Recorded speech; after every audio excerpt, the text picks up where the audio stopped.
Filipenses es una de las cartas más bonitas de la Biblia y por eso estoy emocionado del estudio de esta, porque nos hace recordar que la felicidad que Dios tiene para nosotros es muy diferente, o se obtiene de una manera muy diferente a la que nosotros podemos pensar, o como el mundo nos lo ofrece, o como el mundo nos lo piensa, o nos lo vende, por así decirlo, ¿verdad? Y Filipenses es una carta muy interesante, corta de Pablo, pero también es una carta muy confrontadora en ese aspecto. Si hay algo que identifica a esta carta, una palabra que pudiéramos encerrar acerca de esta carta, es la palabra felicidad. Escúchame bien, 150 veces, di conmigo 150. 150 veces la palabra felicidad o sus derivados se encuentran en este libro de Filipenses, en los cortos 4 capítulos que tiene. 150 veces utiliza Pablo el término felicidad para hablarnos acerca de lo que Dios tiene para nosotros. Obviamente, todos los que estamos en esta tierra tenemos muy claro, entre comillas, qué es la felicidad. Y de alguna forma u otra todos la estamos persiguiendo, todos la queremos, y por eso nos acercamos a las cosas de Dios, por eso podemos ser constantes en nuestro trabajo, por eso podemos vivir, para poder vivir una vida feliz. Si tú hicieras una encuesta, ¿verdad?, saliendo de este lugar, y tú le preguntaras a la primera persona que te encontrara si quieres ser feliz, obviamente toda persona te va a decir que sí, a menos que salga uno que otro medio mal de su cabeza, probablemente diga, no, yo no quiero ser feliz, quiero ser el hombre más amargado del mundo. No, todos hablan acerca de querer ser felices. Y la Biblia nos habla acerca de cómo ser felices, por lo menos es la forma en la que Pablo nos escribe a través de esta carta. Tú y yo tenemos que aprender que la felicidad no es como el mundo nos lo dice, acerca de alcanzada a través de las posesiones o de lo que podemos tener. Hay gente que cree que puede ser feliz por lo que tiene económicamente, por las posesiones o bienes materiales que pueden adquirir. Hay gente que piensa que su felicidad descansa el día que se casen, ¿verdad? Hay gente que dice, yo me casé para ser feliz. Equivocado. Hay gente que dice, yo cuando tenga un hijo, ¿verdad?, voy a ser feliz. Cuando tenga una hija voy a ser feliz. Y creemos que teniendo, y no estoy hablando solamente de dinero, estoy hablando de todo, pero creemos que teniendo vamos a ser felices. Pablo escribió esta carta a los filipenses en una circunstancia muy difícil. Es una de las últimas cartas que Pablo escribió a las iglesias que él plantó. Y la carta que él escribió a Filipenses fue una carta que escribió en la prisión, en Roma, a punto de ser sentenciado a muerte. Cuando él estaba escribiendo esta carta de felicidad a una iglesia muy querida por él estaba pasando por una circunstancia que nosotros pudiéramos calificar como no feliz. ¿Cuántos de nosotros podríamos decir que pudiéramos ser felices si estamos en prisión? ¿Cuántos de nosotros podríamos decir que estamos felices sabiendo que nuestra vida está a punto de ser terminada y que vamos a ser sentenciados a la tortura, a la muerte? Creo que todos esos conceptos van completamente contrarios a lo que nosotros consideramos como felicidad. Sin embargo, si una carta tú puedes absorber felicidad de Pablo, fue precisamente en esta carta, a punto de morir, encarcelado y pasando por una situación sumamente difícil. La iglesia de Filipenses fue una iglesia que Pablo inició en su segundo viaje misionero.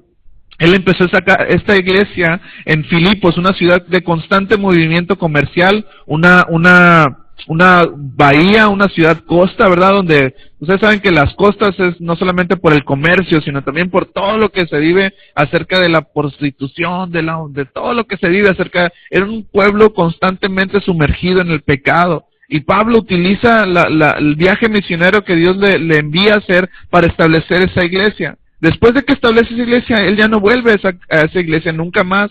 Y después de 10 años establecía esta carta, esta iglesia manda esta carta a la iglesia de Filipos tras un agradecimiento después de haber recibido una ofrenda por parte de ellos. Hoy quiero hablarte acerca de en qué se origina o qué es lo que origina, dónde tiene su origen la felicidad.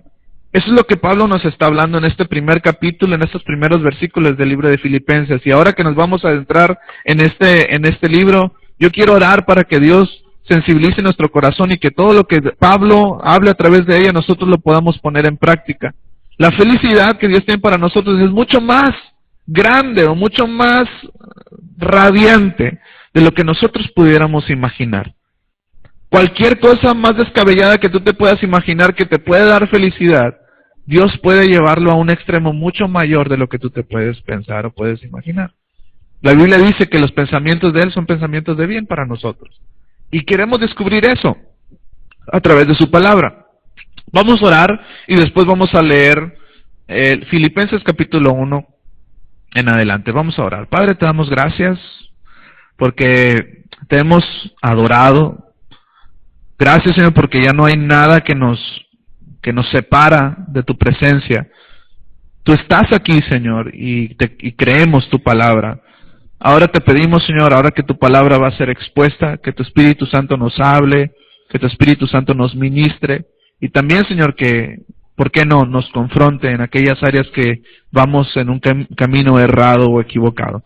Te bendecimos, Señor, háblanos, que saliendo de este lugar podamos salir animados hacia lo que tú tienes para nosotros e ir avanzando día tras día hacia eso. Te bendecimos y te damos gracias en el nombre de Jesús. Amén, Señor. Vamos a leer Filipenses capítulo 1, del versículo 3 en adelante. Pues del versículo 1 al versículo 3 son saludos que el apóstol Pablo hace a la iglesia. Y donde quiero empezar a compartir se encuentra del versículo 3 en adelante. Vamos a leerlo, dice así. Doy gracias a mi Dios cada vez que me acuerdo de ustedes. En todas mis oraciones por todos ustedes siempre oro con alegría, porque han participado en el Evangelio desde el primer día hasta ahora. Estoy convencido de esto. El que comenzó tan buena obra en ustedes la irá perfeccionando hasta el día de Cristo Jesús. Es justo que yo piense así de todos ustedes porque los llevo en el corazón, pues ya sea que me encuentre preso o defendiendo y confirmando el Evangelio, todos ustedes participan conmigo de la gracia que Dios me ha dado. Dios es testigo de cuánto los quiero a todos con el entrañable amor de Cristo Jesús. Esto es lo que pido en oración, que el amor de ustedes abunde cada vez más en conocimiento y en buen juicio, que el amor de ustedes abunde, para que disciernan lo que es mejor y sean puros e irreprochables para el día de Cristo, llenos del fruto de justicia que se produce por medio de Jesucristo para gloria y alabanza de Dios. En esos primeros 11 versículos encontré 2 puntos que creo que son el origen de nuestra felicidad. No se encuentran solamente en las posesiones, se encuentra en nuestra condición. Di conmigo, no se encuentra en mis posiciones, se encuentra en mi condición. Nuestra felicidad no descansa en lo que tenemos o en lo que no tenemos. Nuestra felicidad y nuestra alegría depende de la condición que estamos viviendo. Aún cuando tú estés viviendo un problema tan grande, aún como Pablo estaba experimentando, estaba en prisiones, aún que tú estés sin trabajo, aún cuando tu matrimonio esté pasando por una situación difícil, aún cuando estés pasando por una situación de enfermedad, tus hijos, X o Y, la felicidad no se encuentra en la circunstancia que estás viviendo, sino en la condición y en la actitud con la que tú estás enfrentando las circunstancias de tu vida. Es imposible, yo sé, para nuestra lógica es imposible poder estar felices cuando no tienes un trabajo. Es imposible, es ilógico. Es incongruente, pero la felicidad, aun cuando no tienes trabajo, aun cuando tu economía no está en tu mejor momento, descansa en la condición en la que tú estás atravesando esa circunstancia. Cuando tú estás pasando un problema económico, tenemos de 2 sopas, una de dos. Uno, o hemos sido malos administradores y estamos sumergidos en problemas económicos por nuestra propia pata, por así decirlo, o estamos sumergidos en un problema económico porque Dios quiere enseñarnos algo. Aun cuando haya sido por nuestra propia pata, por nuestra propia culpa, Dios quiere enseñarnos algo. Y esa condición nos debe de llevar a vivir una vida alegre, una vida, la Biblia dice más adelante, ¿verdad? En otro libro que Pablo escribe, dice, estén alegres en todo momento. dando gracias a Dios, ¿verdad? ¿Por qué? Porque Él es bueno para con nosotros, independientemente de lo que nosotros podamos percibir a nuestro alrededor. ¿De dónde se origina entonces la felicidad? ¿De dónde se origina ser realmente plenos y felices, aun cuando estamos pasando por situaciones difíciles? Bueno, yo lo encuentro en la primera frase que Pablo utiliza en este versículo. Doy gracias a Dios por ustedes. El primer plano que yo encuentro para vivir una vida feliz es una vida agradecida. Di conmigo, una vida agradecida. Una vida que no tiene agradecimiento para con Dios ni para con las personas que de las cuales ha recibido una bendición es una vida miserable. Es una vida que siempre vas a querer más, es una vida que siempre vas a argumentar, que siempre te vas a quejar, que siempre va a haber un granito en el arroz que te va a arruinar la fiesta. Pero cuando tú vives una vida agradecida en lo que Dios te ha dado y te ha permitido vivir, no importa lo que tú estés viviendo, tú estás agradecido con Dios por lo que Dios ya te dio. Y cuando tú vives agradecido por lo que Dios ya te dio, eso te garantiza que si Dios lo hizo una vez, lo puede volver a hacer. El problema es que cuando estamos sumergidos en una situación difícil, se nos olvida lo que Dios ha hecho por nosotros. Le sucedió al pueblo de Israel. Al pueblo de Israel rápido se le olvidó lo que Dios había hecho en favor de ellos. El pueblo de Israel había visto manifestaciones que nunca antes había visto por parte de nadie. Dios utilizó milagros impresionantes para sacar al pueblo de Israel de la esclavitud. No solamente las 10 plagas de las ranas y de todo el asunto que tú y yo sabemos, sino que obró otros milagros impresionantes como abrir el mar, como ¿verdad? En la noche los cubría, los guiaba un fuego de noche y en el día los cubría una nube. Eran milagros impresionantes, pero dice la Biblia que en un momento que les dio mucha hambre, se acordaron y dijeron, híjole, en Egipto estábamos bien. Allá comíamos carne, allá teníamos verduras, ahí comíamos pepinos y todos estaban recordando porque se les olvidó por un momento de escasez, por un momento de prueba, por un momento en el que Dios quería manifestarse en su vida, se olvidaron de todo lo que Dios ya había hecho en su vida. Imagínate, solamente piensa en cómo el pueblo de Israel pudo olvidar por hambre. Estamos hablando de un problema económico, por hambre, los milagros impresionantes que Dios había hecho, no años atrás, días atrás. Días atrás. No estoy hablando de que Dios obró milagros y pasaron 6 años y luego pasaron por esta situación. Fueron días que Dios obró milagros y por el pueblo de Israel no ser agradecido con Dios, vivieron una vida miserable. No me quiero adelantar mucho porque eso es una plática que tengo para el domingo. Bueno, para este domingo no, porque va a estar Eddie, pero para el otro, o para cuando se pueda. Pero una vida agradecida te da el parámetro de poder vivir una vida feliz. Estás agradecido con Dios. Yo te quiero hacer una pregunta. ¿Cuándo fue la última vez que tú le diste las gracias a alguien que te bendijo en tiempo atrás? No estoy hablando de Dios, estoy hablando de X o Y persona. Yo tengo muy claro a aquellas personas que en un momento de situación difícil bendijeron mi vida. Yo las tengo en la memoria siempre. La pregunta es, ¿cuántos de nosotros hemos vuelto de alguna forma y le hemos dado las gracias a esas personas? Creo que todos tenemos una persona a quien darle gracias, por lo menos una, a quien nosotros podemos hacer un alto en nuestra vida, como lo hizo aquel leproso, ¿verdad?, que Dios sanó. Dice la Biblia que cuando iba Jesús en camino, ¿verdad?, encontró 10 leprosos y le gritaron de lejos, sánanos. Y la Biblia dice que Jesucristo mandó a que hicieran los rituales que tenían que hacer aquellos que eran sanos. La Biblia dice que los 10 van y los 10 en el camino quedan sanos. Y en ese camino, uno se da cuenta que cuando iban, pues quedó sano. Inmediatamente, dice la Biblia, volvió a Jesús. Y se postró y le adoró y le dio gracias. ¿Cuántos de nosotros hemos hecho asaltos en nuestra vida y ya no estoy hablando de Dios, que es la primera persona a la que nosotros deberíamos de darle gracias, pero estoy hablando de aquellas personas que han hecho algo por nosotros? ¿Cuándo fue la última vez que tú le diste gracias a tu maestro de grupo en casa? Que le dijiste, ¿sabes qué? Gracias por tomarte el tiempo, ¿verdad?, de haber venido y de preparar una clase para mí, para mi matrimonio.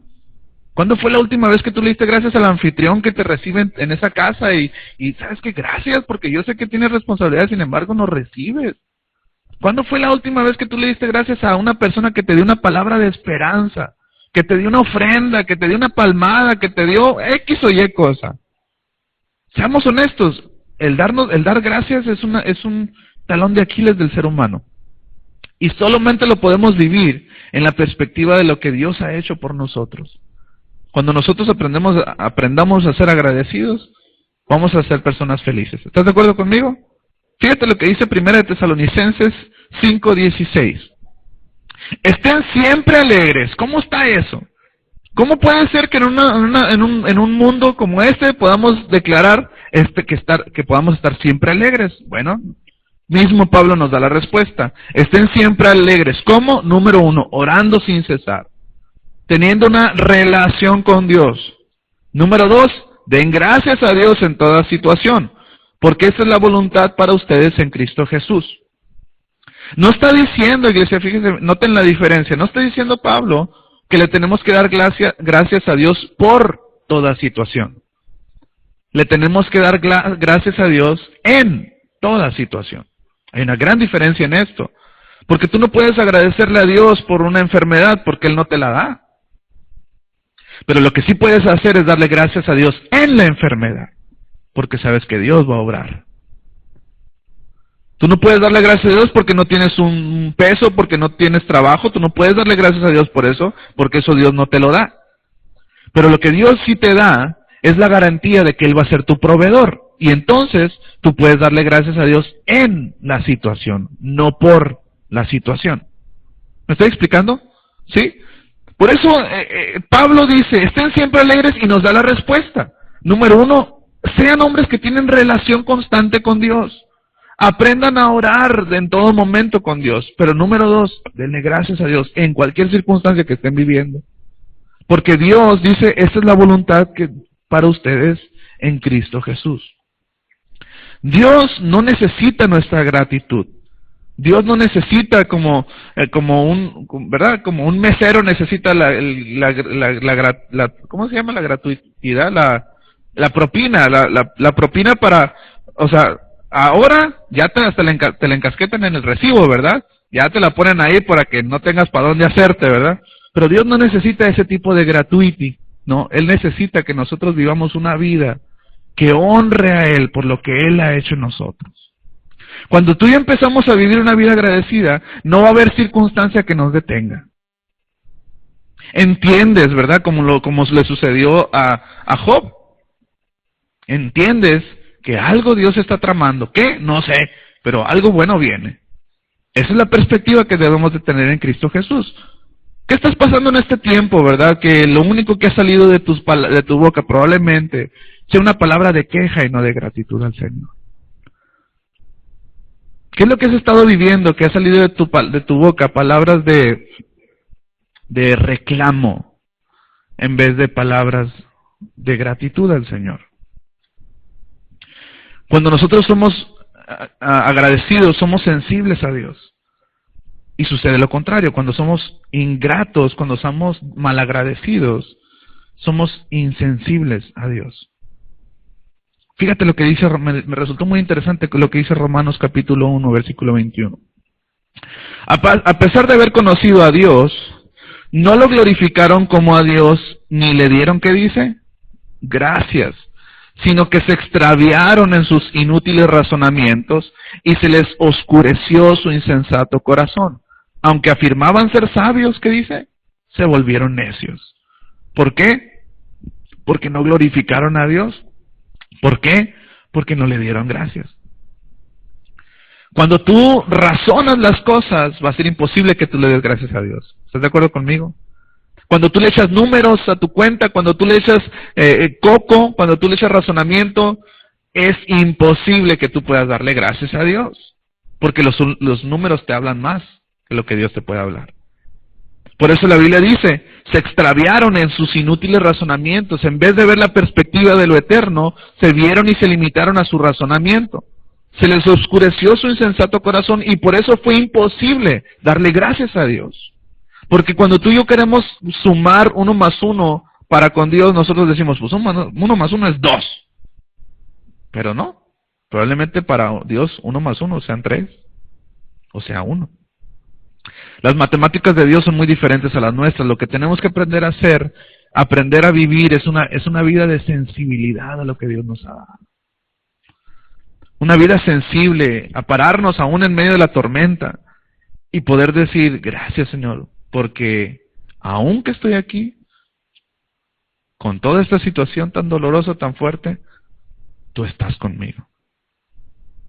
Esa misma perspectiva tenía David, ¿verdad? Por eso declaró, aunque ande yo en el valle de muerte, en el valle de ¿cómo dice? De sombra de muerte, dice, no temeré mal alguno, porque tú estás conmigo. David pasó por situaciones bien difíciles, sin embargo, tú ves los salmos y te das cuenta que David era un hombre sumamente agradecido con Dios. Un hombre que vivía por la perspectiva de Dios y no por su propia perspectiva. Una vida feliz, iglesia, está completamente ligada a una vida de agradecimiento a Dios. Por eso yo te animaría, ¿verdad?, a que si tú tienes en tu mente a alguien que de alguna forma u otra bendijo tu vida, económica, emocional, espiritualmente, como tú quieres, gustes o mandes, sería muy bueno que tú te puedas tomar el tiempo de decir, ¿sabes qué? Gracias. Yo me acuerdo que, ¿sabes qué es muy bueno? Recordar quién fue la persona que fue el vínculo para que tú conocieras de las cosas del Señor. Es muy bueno que tú puedas acercarte a esa persona y decirle, ¿sabes qué? Gracias. Porque fue a través de ti, o por lo que tú hiciste, o por como tú me invitaste, que yo conocí de lo que ahora puedo vivir para Dios. Es un buen detalle, ¿verdad? Número 2, el punto número 2 que yo encuentro. Número 1, la Biblia dice que para poder ser felices tenemos que ser agradecidos. No solamente con Dios, sino con la demás gente y con lo que Dios ha puesto a nuestro alrededor. Pero también una vida feliz descansa en saber que Dios terminará su obra. En uno de los pasajes más preciosos de la Biblia, que a mí me encanta, dice, de esto estoy convencido, que aquel que comenzó la buena obra en nosotros la perfeccionará en ustedes hasta el día de Cristo Jesús. Ahora, yo te quiero preguntar, ¿a poco eso no te llena de felicidad saber que aunque tú estés pasando por prisiones o por tribulaciones, Dios va a terminar su obra en ti? El problema también es que nos sucede, es que se nos olvida que Dios está en control de las circunstancias. Y que el que comenzó la obra en ustedes y en nosotros, en mi matrimonio, en mi vida, en mi familia, en mis generaciones, Dios garantiza que la va a terminar. Me pregunto yo, si tú vives con esa perspectiva, ¿qué te puede quitar la alegría? ¿Qué te puede quitar la alegría? Tú puedes estar pasando una situación con tu hijo, con tu hija, que tú nunca habías pensado que estás imaginando, pero lo que te puede mantener feliz es saber, Dios dice tu palabra, que si tú comenzaste la obra en mi vida y en mi familia, tú la vas a terminar. Y eso te da alegría. Eso te da victoria, eso te llena. Dices, es que no importa lo que mis ojos ven. Yo no me guío por lo que mis ojos ven. Yo me guío por lo que Dios dice. Probablemente hoy estás pasando por una situación que te hace ver que Dios no está obrando. Yo te quiero decir en esta noche, Dios está obrando. Voltea con la persona que está a tu lado y dile, Dios está obrando. Mi pregunta es, si esa es la perspectiva que tenía Pablo, aún estando en prisiones, sabiendo que iba a ser torturado, que iba a ser muerto por el Evangelio, la garantía de lo que él lo mantenía feliz era saber, Señor, lo que tú comenzaste lo vas a terminar. Y eso te llena de alegría. Eso te llena de felicidad. Me llama mucho la atención cómo Pablo empieza este pasaje en Filipenses capítulo 1, versículo 6.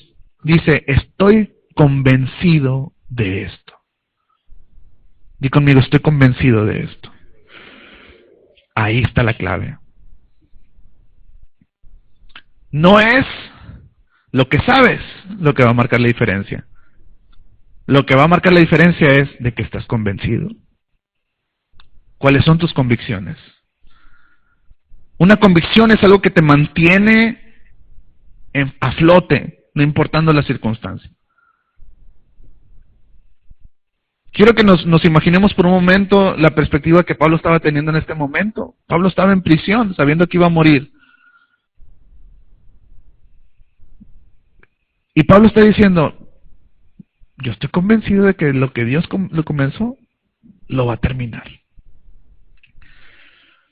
¿Cuáles son nuestras reacciones, iglesia, en medio de las circunstancias difíciles? ¿Nos hace reaccionar lo que está a nuestro alrededor? ¿O son las convicciones las que nos mantienen a flote?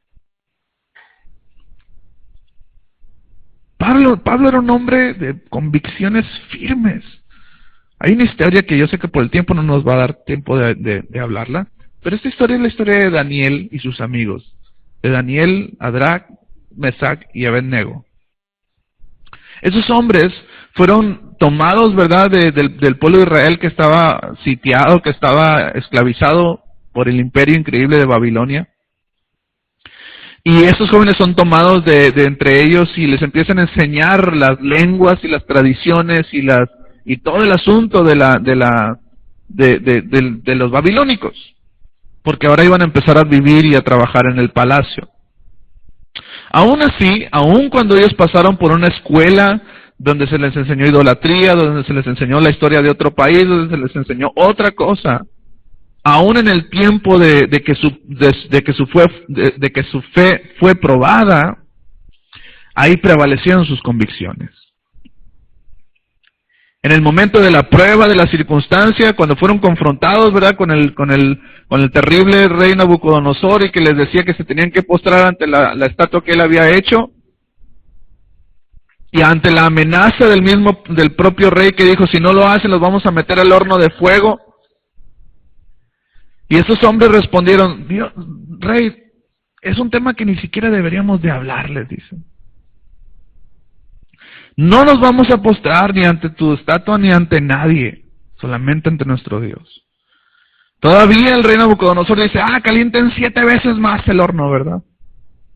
Y esos hombres declaran algo que a mí me impacta desde la primera vez que lo leí. Dicen, el Dios que nosotros adoramos puede librarnos de ese horno del que tú nos estás hablando. Pero aún si no lo hiciera, no nos vamos a postrar a adorar tu rey. Esas son convicciones, iglesia.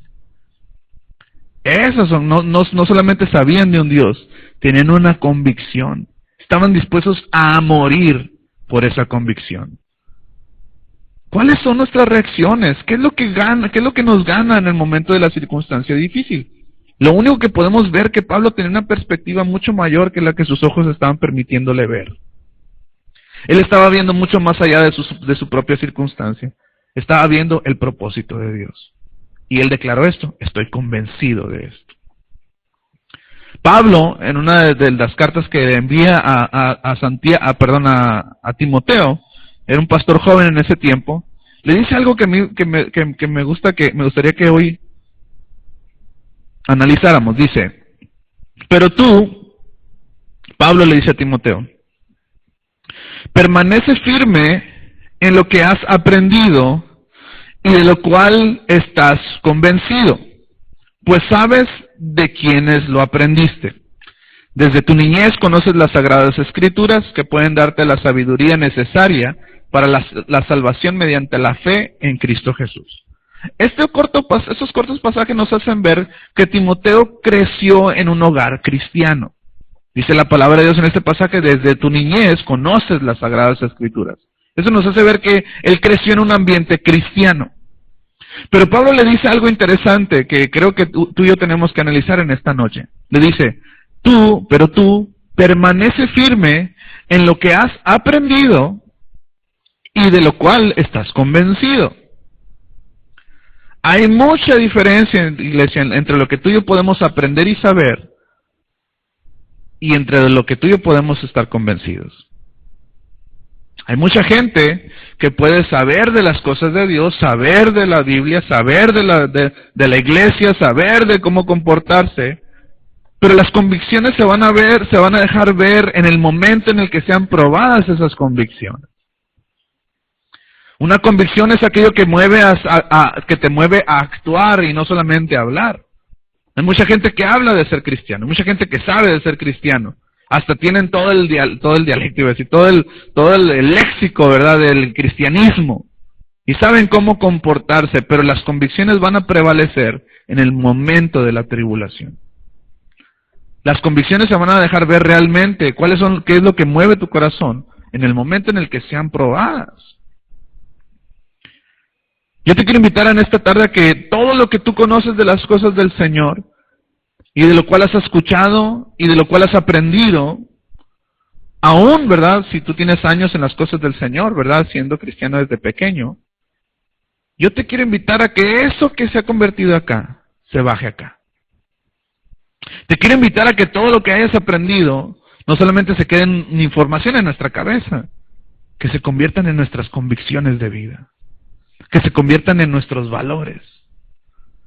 Por mucho tiempo se ha predicado, por tomar un ejemplo, no puede ser muchos más otros ejemplos, pero por mucho tiempo se ha predicado, se ha exhortado a la gente a los diezmos y a las ofrendas, por ejemplo. La gente sabe de los diezmos y las ofrendas.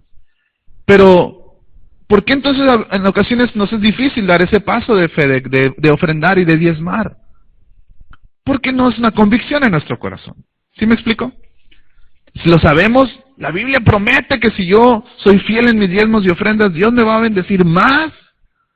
Pero ¿cuál es el problema entonces? No, el problema no es saberlo o enseñarlo, el problema es que no ha bajado a hacer una convicción, un valor, un modo de vida.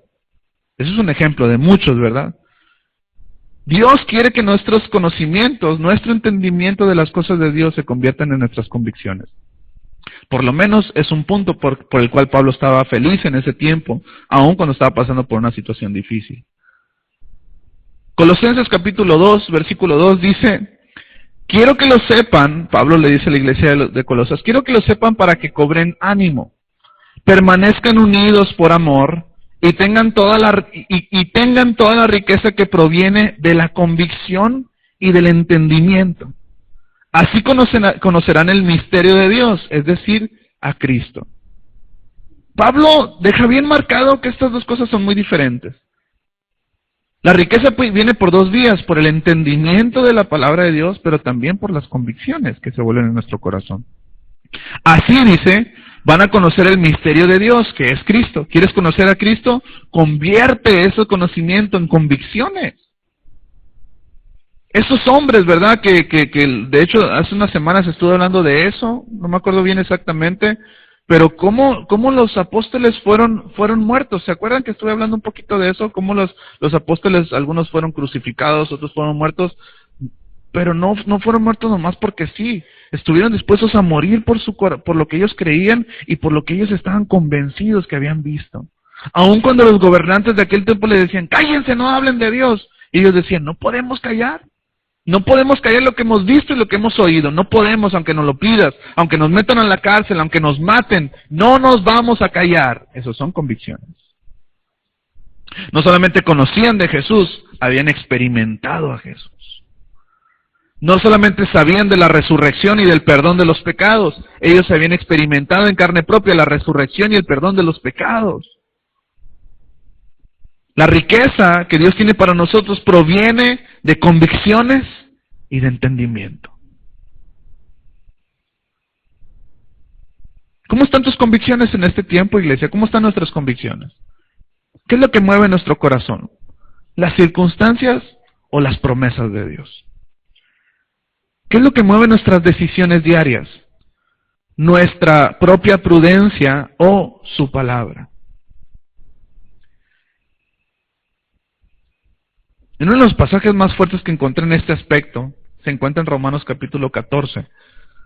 Dice así: así que la convicción que tengas tú al respecto, manténla como algo entre Dios y tú.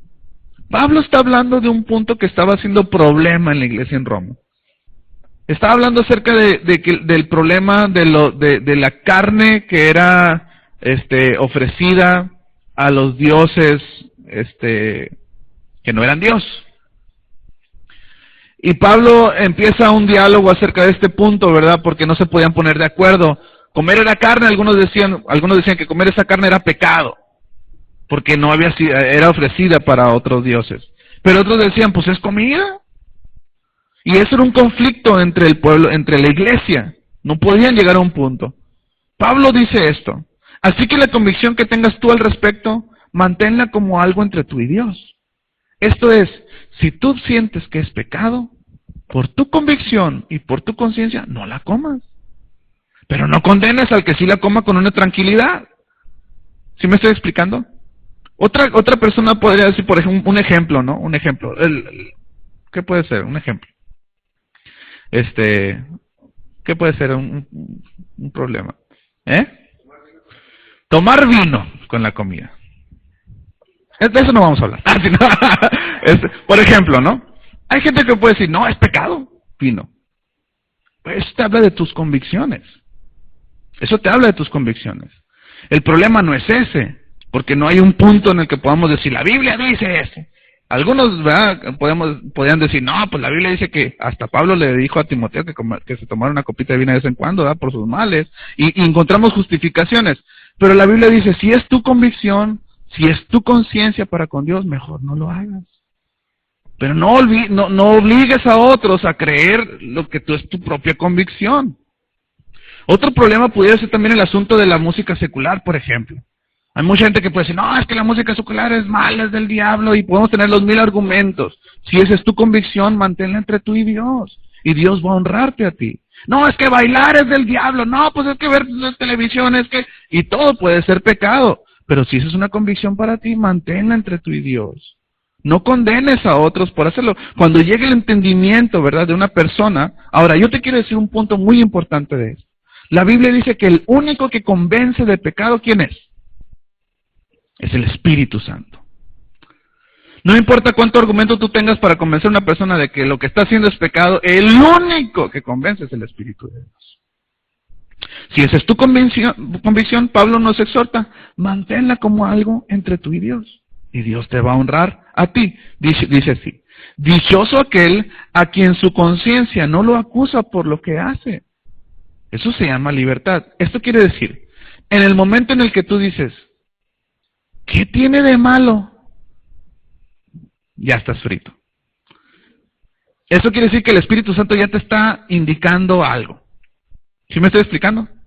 O sea, cuando tú dices, pero cuando ya quieres empezar a justificarte, decir, pues no tiene nada de malo, ya quiere decir que el Espíritu Santo está ahí, está cambiando tu convicción. Algo que probablemente para ti era un bien y va, llega un punto en el que empiezas a decir, pero ¿qué tiene de malo? Y eso quiere decir que el Espíritu Santo ya te está. Por eso dice la Biblia, dichoso aquel a quien su conciencia no lo acusa por lo que hace. Es vivir desdichado, haciendo algo que tú crees que delante de Dios le ofende. ¿Sí o no? Pero cuando Dios empieza a poner esa convicción, no te trates de justificar, no trates de convencer a otros, manténlo entre tú y Dios en su momento.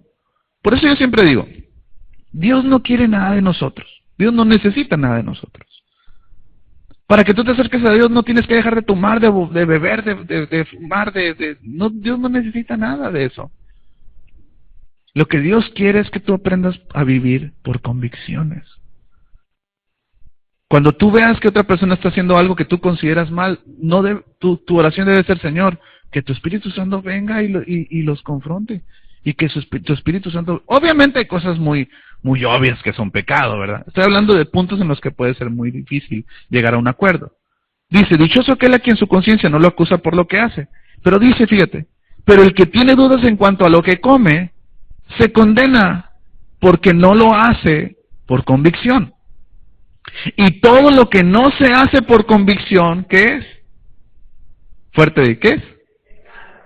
Todo lo que no se hace por convicción, esto es, por agradar a este o al otro, por no quedar bien con este o el otro, ¡ay Dios! Ese fue el Espíritu Santo, ¿eh? Nada más quería ver si estaban convencidos de que Él está aquí. ¿Qué fue eso? ¿Quién sabe? Ándale, se despertaron todos, ¿eh? Y ahí que se estaban cabeceando, pero ahora sí están así. Todo lo que no se hace por convicción, ¿qué dice? Es pecado. Qué grueso está esto. Porque ¿sabes qué? Tú puedes estar viviendo una vida cristiana y no estar convencido de la vida cristiana. Tú puedes estar viviendo todo el ademán de una vida cristiana, pero mientras tú no estés convencido, no te diferencia de las demás personas. Por eso mi oración en esta tarde es que todo lo que Dios nos ha hablado de alguna manera u otra se convierta en una convicción. Y que nuestras convicciones no nos lleven a condenar a los demás. Simplemente nuestra oración debe ser, Padre, dales luz. La palabra convicción viene en uno de los pasajes más conocidos de la Biblia, y ese es Hebreos 11:1. Dice, es pues la fe, la certeza de lo que se espera. ¿Qué dice? La convicción de lo que no se puede ver. Me gustó mucho esta versión porque es la versión, la traducción al lenguaje actual. Dice así: confiar en Dios es estar totalmente seguro de que uno va a recibir lo que espera. Es estar convencido de que algo existe aun cuando no se pueda ver. Dos cosas encontró Pablo para poder mantener su felicidad a flote. Y eso fue ser agradecido. Ojalá nosotros no nos ocurra lo que le ocurrió al pueblo de Israel. Que por no ser agradecidos, por no entender el tiempo que estaban viviendo, se perdieron de una gran bendición. Me voy a adelantar tantito lo que voy a compartir en aquel tiempo, pero fíjate, lo que pudo haber sido un viaje, o sea, de cuando el pueblo de Israel salió de Egipto a la tierra prometida, la distancia que había entre esos dos puntos correspondía a un viaje de no más de 15 días. Y conmigo 15 días. ¿Sabes cuánto tiempo estuvieron dando vueltas en el desierto este pueblo por malagradecidos? 40 años. Lo que pudo haber sido un viaje de 2 semanas, por no haber entendido el proceso que Dios estaba tratando para con ellos, por vivir una vida de quejas, de malagradecimiento. Fue algo que se convirtió en 40 años. ¡Qué tristeza!